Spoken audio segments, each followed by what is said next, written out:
avez dit il y a 3 choses que nous devons respecter pour avoir une année épanouie. La première chose, c'est de fixer ses objectifs. Objectifs, parce que parfois certains mots-là, ça dérange. Fixer des objectifs. Le deuxième point, c'est mise en place des actions. Et la troisième position, c'est planifier ou bien la planification des choses. Et est-ce qu'avec toutes ces choses-là, la personne aura une année réussie ou bien épanouie? Oui, merci, Tata Piste. Déjà, je disais que c'est les 3 axes principaux ou les 3 piliers, ok, pour la réussite d'un programme, d'un projet, d'une année. Maintenant, derrière ça, il y a également d'autres choses qu'il ne faut pas négliger. Ok? La première des choses, c'est la discipline. Ok? Quand vous faites le bilan, vous vous rendez compte qu'il y a ceci qui a marché et il y a ceci qui n'a pas marché. Qu'est-ce qui a fait que ça n'a pas marché? Peut-être que vous avez manqué de discipline. Ok?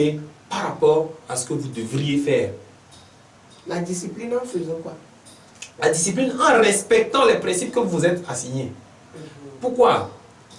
Je ne peux pas aller aujourd'hui payer peut-être 100 000 francs pour des cours du soir et je me permets sur 5 cours d'aller seulement à 1 ou 2 cours par semaine sous prétexte que j'ai telle règle et tel argument. Non, non, non. La discipline nous amène à faire quoi? À sortir de nos anciens gonds et à nous projeter sur ce que nous voulons. La discipline nous amène à abandonner nos joies, nos petites joies, pour nous concentrer sur ce qui peut nous donner une plus grande joie. La discipline, c'est cet état d'esprit et cet ensemble d'actions qui nous amène à respecter scrupuleusement ou les principes que nous nous sommes assignés à atteindre. Donc sans discipline, nous allons inexorablement vers l'échec au-delà de tout. Tu peux fixer des objectifs, tu peux mettre en place des actions, ok? Tu peux respecter ton planning, mais il te faut la discipline pour bien le faire. Si je prends un cahier pour apprendre, et que sans discipline, je prends le cahier, je lis, je ne me concentre pas. Et puis après 30 minutes, je dis, bon, comme je me suis assigné 30 minutes, je finis. C'est vrai, on te voit que tu as passé 30 minutes à côté du cahier. Mais est-ce que réellement tu as pu assimiler quelque chose? La discipline t'amène à te dire, quel que soit ce que ça va me coûter, voici ce que je vais atteindre. La discipline t'amène à dire, quand mon portable sonne, je le mets de côté parce que j'ai quelque chose de plus important. La discipline t'amène à dire que quelqu'un m'écrive un message pour me dire, viens, on a gagné de l'argent. C'est vrai, ce que je veux, ce n'est pas seulement de l'argent, mais je veux soit améliorer mon image, mon estime. Je dois travailler par rapport à ça. La discipline t'amène à ne pas donner des excuses pour éviter de faire ce que tu dois faire. Vous voyez, non? Donc ça, c'est d'abord la discipline. Oui. La deuxième des choses, la procrastination. Nous devons éviter en nouvelle année, ou bien lorsque nous nous fixons des objectifs, nous devons arrêter de procrastiner. Oh, j'ai encore du temps. Je vais le faire demain. J'ai encore du temps. Je vais le faire après-demain. C'est ça qui cause beaucoup d'échecs en fait. Dans tout ce que... Les gens, tu peux facilement avoir 10 ans. Tu peux facilement perdre 10 ans comme ça. 10 ans d'échecs. Tu peux facilement perdre ça. Pourquoi? Parce que tu ne te mets pas en action. Tu peux fixer des objectifs, mettre en place des actions pour atteindre ces objectifs. Mais quand tu procrastines, ok, quand tu te dis non, demain aussi je vais faire, après demain aussi je vais faire, après demain aussi je vais faire, tu n'auras rien. Ouais, tu n'auras rien. Pourquoi? Ecclésiaste dit quoi? Il n'y a pas un meilleur temps pour faire quoi que ce soit. Certes, la Bible dit il y a un temps pour tout. Mais cette même Bible, toujours dans le livre d'Ecclésiaste, il dit quoi? Il dit que si tu regardes le temps pour pouvoir faire quoi que ce soit, tu seras surpris. Si tu veux regarder le temps, que c'est comme il fait encore, c'est comme le soleil là n'a qu'à encore se coucher un peu, c'est comme il fait trop soleil là. Non, non, tu risques de perdre. Bon, je vais m'allonger un peu, hein. Comme le harmattan là, c'est un peu trop fort cette dernier temps là, je vais m'allonger un peu, tu seras surpris. Tu as rendez-vous à 7 heures. Être étonné. Yeah. Tu as rendez-vous à 7 heures. Tu te réveilles à 4h55. Tu dis, non, avec le froid là, j'ai encore fait 30 minutes. Tu te retrouveras à 9 heures au lit. Tu vas te retrouver à 9 heures au lit. Et ça, c'est ce que la procrastination fait. Je suppose que quelqu'un t'appelle pour un rendez-vous de travail. Quand tu dis tu cherches emploi, et la personne te dit, ok, à 7 heures, sois là. Tu te réveilles à 6 heures, tu dis non, pour aller là-bas, il sait qu'avec 15 minutes, j'irai. Bon, je vais dormir, puis je vais me réveiller à 6h30. Et le temps de me laver, de m'apprêter sera 6h45. Et puis, tu seras étonné. Ne procrastine pas. En début d'année, ne procrastine pas. La procrastination tue les projets. La procrastination détruit. La procrastination anéantit les visions. La procrastination fait échouer les objectifs. Et celui qui échoue dans ses objectifs, la plupart du temps, cette personne perd confiance en soi. Tu peux avoir une grosse vision à atteindre. Tu te fixes des objectifs. Mais quand tu procrastines, à chaque fois, il faut que tu fasses ceci. On peut même prophétiser pour toi, dire, tu seras un homme très riche. Mais si tu ne passes pas à l'action, la richesse ne viendra pas. La procrastination, elle a tué beaucoup de rêves. Elle a tué beaucoup de personnes. Donc, je voudrais également parler à un frère, à une soeur. En 2023, ne procrastine pas. Tu te dis que non, et tu te dis que voici ce que je veux faire. Mais c'est comme si le moment opportun n'est pas encore arrivé. Qui t'a dit que le moment opportun viendra? Le moment opportun, c'est maintenant. Le moment opportun, c'est aujourd'hui. Quand tu te couches et que tu as une idée dans la tête, ne dis pas non, le moment viendra ou non, non, non, non, non, non. Lève-toi et commence. Même si tu échoues aujourd'hui, laisse-moi te dire que tu apprendras quelque chose. C'est mieux d'essayer de faire quelque chose et échouer que de ne même pas du tout essayer et reporter cela. Parce que nous, on a échoué pendant longtemps et aujourd'hui on comprend mieux. Mais si tu ne sais pas, si tu n'essaies pas, tu seras étonné. Parce que celui qui n'a jamais essayé ne peut jamais produire quelque chose de positif. Ok? Oui.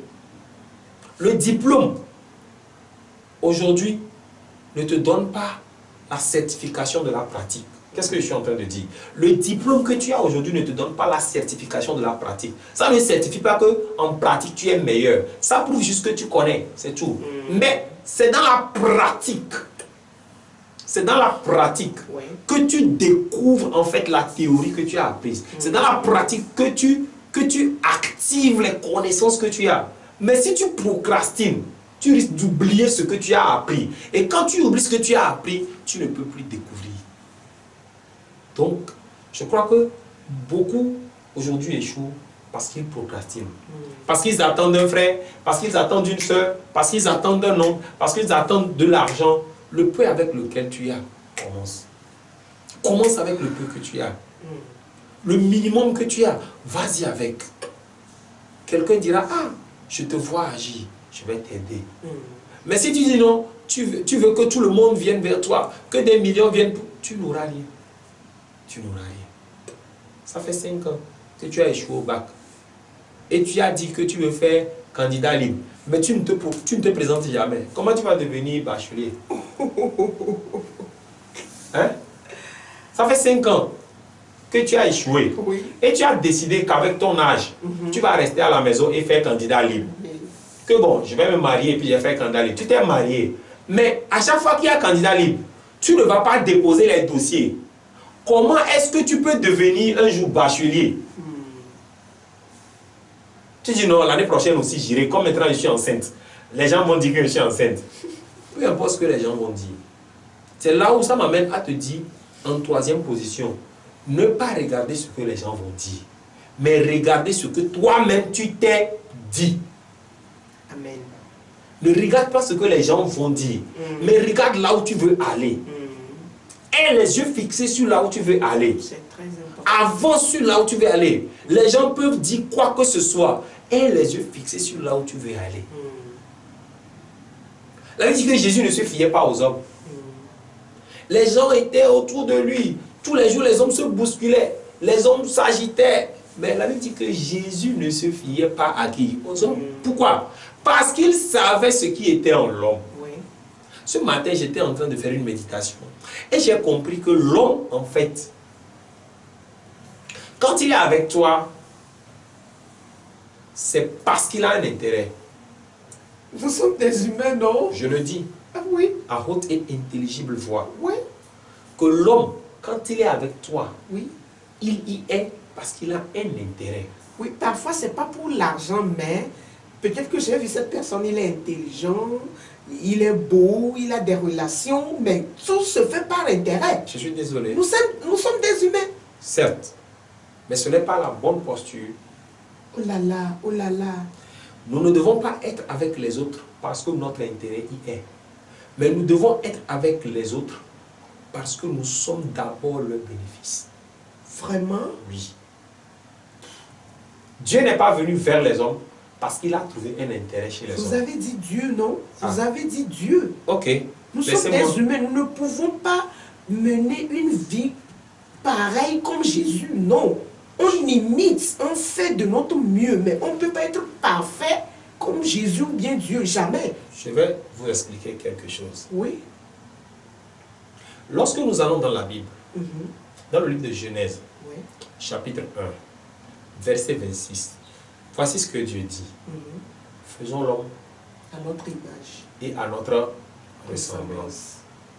Pourquoi tu me dis que tu ne peux pas être parfait?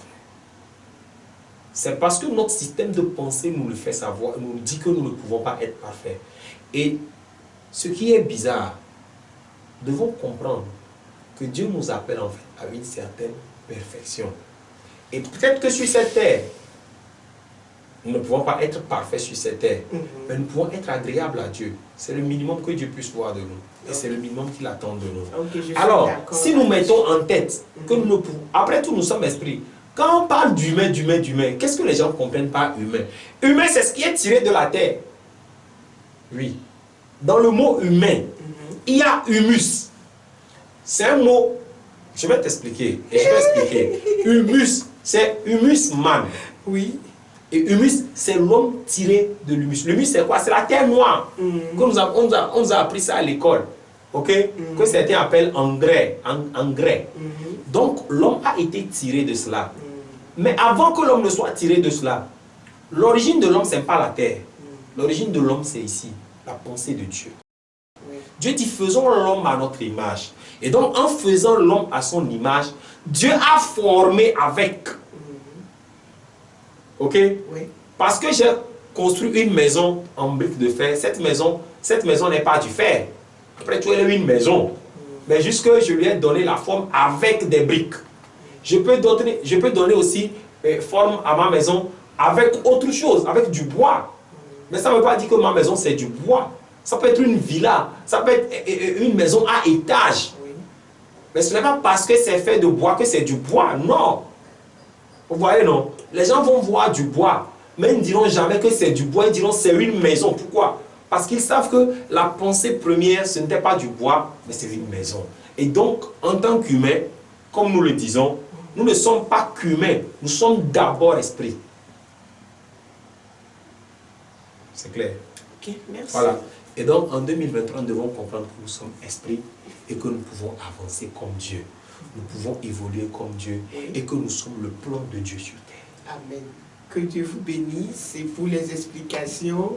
Si vous avez des conseils ou bien un mot de fin ou bien saluer quelqu'un. Conseil, mot de fin, qu'est-ce que je peux dire?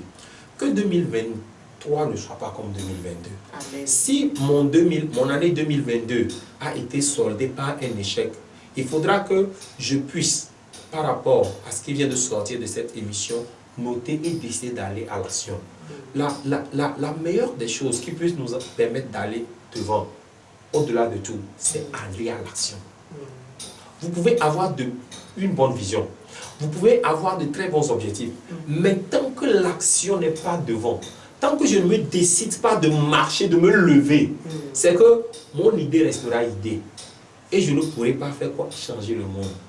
L'esprit que je suis ne pourra pas être influent. Je resterai un esprit mort. Mais à travers ce que nous faisons, nous donnons vie à qui nous sommes. Merci. Merci beaucoup. Changeons de mentalité. Que 2022 ne soit pas pour nous Et que 2023 ne soit pas pour nous comme 2022. Sachons comment fixer nos objectifs et faire la mise en place des actions et planifier les activités. Et arrêtons de procrastiner. Procrastiner, ok. Le mot là, c'est trop fort. Et disciplinons nos vies, c'est très important. Éloignons-nous des temps inutiles. Et focalisons-nous sur 2023 et nos projets. Dieu le fera, Dieu est dedans. Que Dieu vous bénisse. À la prochaine. Bye bye.